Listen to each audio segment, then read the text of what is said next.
पीछा नहीं छुड़ा सकते और इसीलिए शायद कल उन्हें नींद नहीं आई। डिवीजन की तरफ से पैरवी की थी, किस तरह के आर्गुमेंट आपके थे और आपको उम्मीद थी कि इसी तरह का फैसला आपके पक्ष में आएगा? मेरे द्वारा जो आर्गुमेंट, जो पुलिस द्वारा जो चालान पेश किया गया, इसमें बहुत तत्परता दिखाई थी। इसमें आईजी साहब और तत्कालीन एसपी परेश देशमुख द्वारा इसमें मात्र 16-17 दिन के अंदर चालान पेश कर दिया गया था और उसके बाद जो भी पत्रावली पर फाइंडिंग और मेडिकल रिपोर्ट, डीएनए रिपोर्ट, पीड़िता वॉइस टेस्ट रिपोर्ट, सभी के आधार पर मुलजिमान को दोषी माना गया है और यह बिल्कुल सही फैसला है। सर, अगर फैसले को समझे तो किस तरह का फैसला दिया गया है? सभी को आजीवन कारावास से अंतिम सांस तक या प्राकृतिक जीवन तक, और जो वीडियो वायरल करने वाला आरोपी था उसको लेकर क्या होता है? उस शेष प्राकृतिक जीवन तक 4 आरोपियों को शेष प्राकृतिक जीवन तक आजीवन कारावास की सजा सुनाई गई है और मुकेश जो वीडियो आया उसको मैक्सिमम 5 वर्ष की सजा सुनाई गई। सर, एक अंदर साहब, इसमें एक नाबालिग भी था, उसका भी मामला यहाँ चल रहा है? वो अभी दूसरी कोर्ट में ट्रायल है, चल रहा है, वो अभी अंडर ट्रायल है। शुक्रिया हमसे बात करने के लिए। आपसे SPP Kuldeep Jain SC/ST court के अंदर इन्होंने अभियोजन की तरफ से पैरवी की थी और इन्हीं की मजबूत पैरवी और पुलिस की जो मजबूत चार्जशीट थी कहीं ना कहीं उसकी वजह से आज जी आईजी साहब का भी इसमें बहुत महत्वपूर्ण रोल रहा, एसपी साहब का, जिन्होंने तत्परता दिखाई और इन्होंने सारे साक्ष्य कलेक्ट किए और फाइल पत्रावली और मुलजिमान को गिरफ्तार कर इमीडिएट चालान पेश किया गया था। बिल्कुल। और इसमें जो फैसला आने में जो डिले हुआ कोरोना काल के कारण हुआ, इसमें कुछ 3-4 महीने का समय तो कोरोना की वजह से निकलने का, ये पहले ही फैसला आ जाता। बिल्कुल। तो देखिए, कोविड के चलते फैसला भी प्रभावित हुआ। फैसला 3 से 4 महीने पहले आ सकता था, लेकिन कोविड के चलते फैसला नहीं सुनाया गया। पहले 24 सितंबर की डेट दी गई थी और उसके बाद ये फैसला सुनाया गया। सभी आरोपियों को अब अपने अंतिम जीवन तक, कार्यकाल तक जेल में रहना पड़ेगा। कैमरा पर्सन अविनाश के साथ सचिन कुमार, न्यूज़ 18 जयपुर।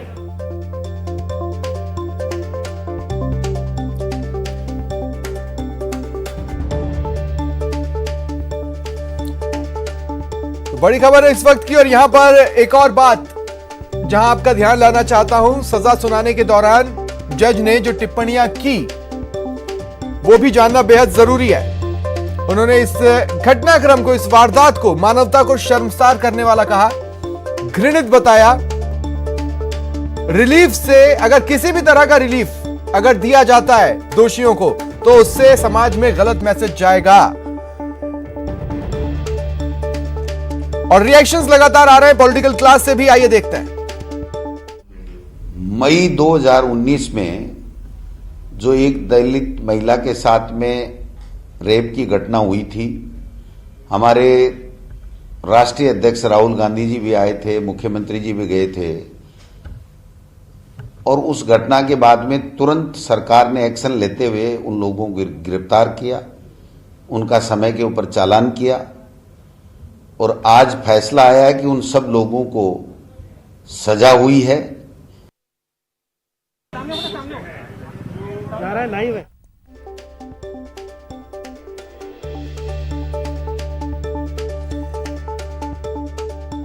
इंसाफ, पूरा इंसाफ सामने आया है। दोषी भी बता दिए गए, सजा का ऐलान भी हो गया। हंसराज जो कि मेन कल्प्रिट था, मेन, उसकी हिस्ट्री शीट भी है। वो पूर्व में भी ऐसी ही एक वारदात में उसका नाम सामने आ चुका है और ऐसे में उसके लिए जो सजा निर्धारित की गई वो है अंतिम सांस तक कठोर कारावास। और चलिए सीधा रुख करते हैं सहयोगी सचिन का, जो इस वक्त मेरे साथ जुड़ रहे हैं। सचिन, कुल मिलाकर स्थिति यह है कि 4 लोगों को आजीवन कारावास की कठोर सजा सुनाई गई है, जिनमें से हंसराज जो कि मेन कल्प्रिट था, मुख्य दोषी, मुख्य दरिंदा, मुख्य हैवान, उसे अंतिम सांस तक कठोर कारावास में रहना है, आजीवन कारावास।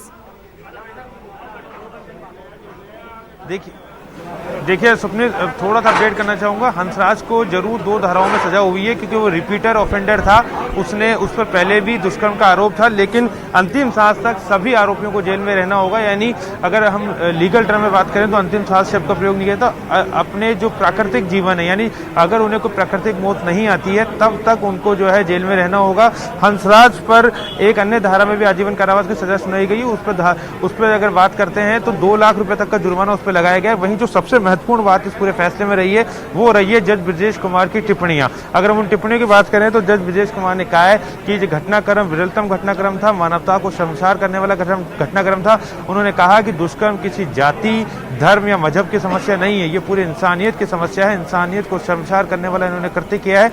और जज ब्रजेश कुमार ने अपने फैसले में लिखा है कि ये जो दुष्कर्म की घटना जो कि थानागाजी में हुई थी, थानागाजी थाना क्षेत्र में हुई थी, ये पूरी घटना कहीं ना कहीं राम काल के से जो रामायण में जो सीता हरण हुआ था उससे भी घृणित है। और उसके अलावा जो महाभारत में द्रौपदी का जो चीर हरण हुआ था उससे भी घृणित ये पूरी समस्या है। तो कहीं ना कहीं इस तरह की गंभीर टिप्पणियां जो है इसमें की गई है।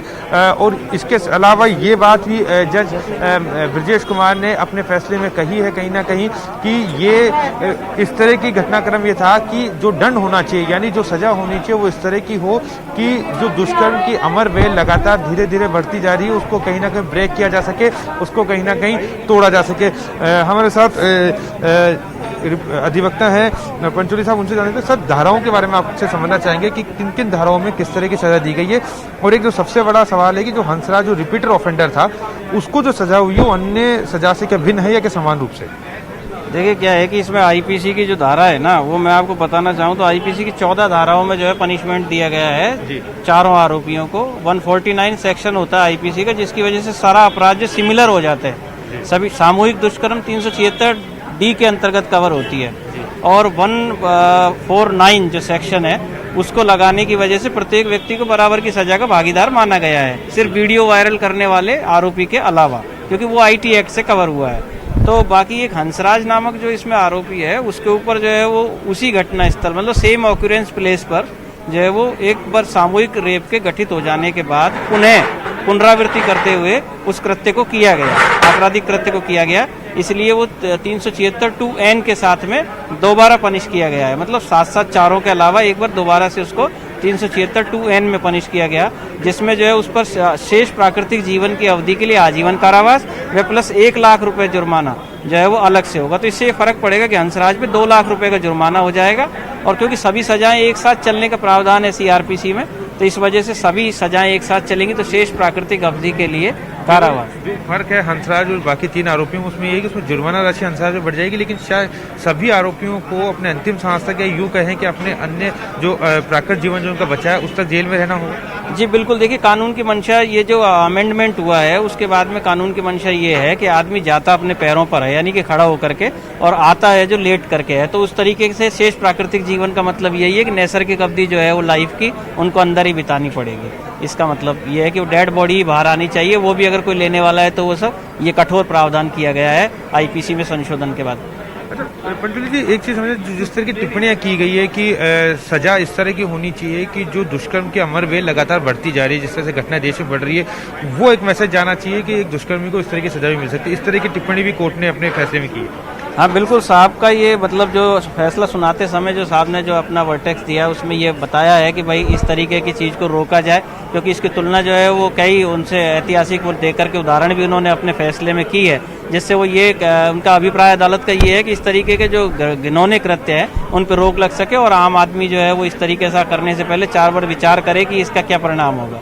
इस तरीके से शुक्रिया हमसे बात करने के लिए। आपसे देवता पंचोली जो बता रहे थे कि किन किन धाराओं में पनिश किया गया इन आरोपियों को, और साथ ही किस तरह की टिप्पणी अपने जो ऑपरेटिंग पार्ट में जज ब्रजेश कुमार ने की उसमें उन्होंने साफ किया है कि दंड ऐसा हो जिससे कि जो लगातार दुष्कर्म की चेन बनती जा रही है उसे तोड़ा जा सके। अमर वेल शब्द का उन्होंने प्रयोग किया है कि दुष्कर्म की जो अमर वेल है उसको तोड़ने का प्रयास इस फैसले के द्वारा किया जा रहा है, और यही वजह है कि मैक्सिमम पनिशमेंट से पनिश करने की कोशिश की गई। जो भी कानून के तहत वो कर सकते थे, जो भी सरकमस्टेंसेस एविडेंस है, जो भी फाइल के ऊपर तथ्य थे, सबूत थे, गवाह थे, उनके आधार पर जो भी वो कर सकते थे ऐसा उन्होंने करने का प्रयास किया है। इस तरह की टिप्पणियों के साथ उन्होंने अपना ऑपरेटिंग पार्ट फैसले में पढ़ा है। एक बार मैं फिर दोहराना चाहूंगा, जज ब्रजेश कुमार ने कहा कि ये जो घटनाक्रम था थानागाजी गैंगरेप, ये कहीं ना कहीं रामायण के सीता हरण और महाभारत के द्रौपदी के चीर हरण के समान है। ऐसे में इन आरोपियों के साथ नरमी नहीं बरती जा सकती है, इन्हें कठोर से कठोर सजा दी जानी चाहिए और इसी के मद्देनजर चारों आरोपियों को जो है वो आजीवन कारावास की सजा दी गई है। शेष जो उनका प्राकृत जीवन है, यानी जो उन्हें अगर जब तक प्रकृति के द्वारा मौत नहीं आती है, स्वाभाविक मौत जब तक उनको नहीं आती है, तब तक वो जेल के अंदर रहेंगे। उनकी मृत्यु के बाद ही वो जेल से बाहर निकल पाएंगे। तो इस तरह की जो सजा दी गई है, कहीं ना कहीं वो एक मैसेज क्रिएट करने की कोशिश की गई अदालत द्वारा, न्याय द्वारा, कि न्यायालय जो है वो इस तरह की घटनाओं में नरमी किसी भी हालत में नहीं दिखा सकता। और इसमें देखिए शुरुआत में पुलिस प्रशासन द्वारा लापरवाही बरती गई थी। राजस्थान में उस समय चुनाव चल रहे थे। सचिन, मैं एक चीज कहना चाह रहा हूं, सुबह से जब आप, मैं, लवली, यहां तक कि भंवर भी जब बातचीत कर रहे थे तो हमारा फोकस इस बात पे था कि ये फैसला किस तरह से नजीर हो सकता है। तो देखिए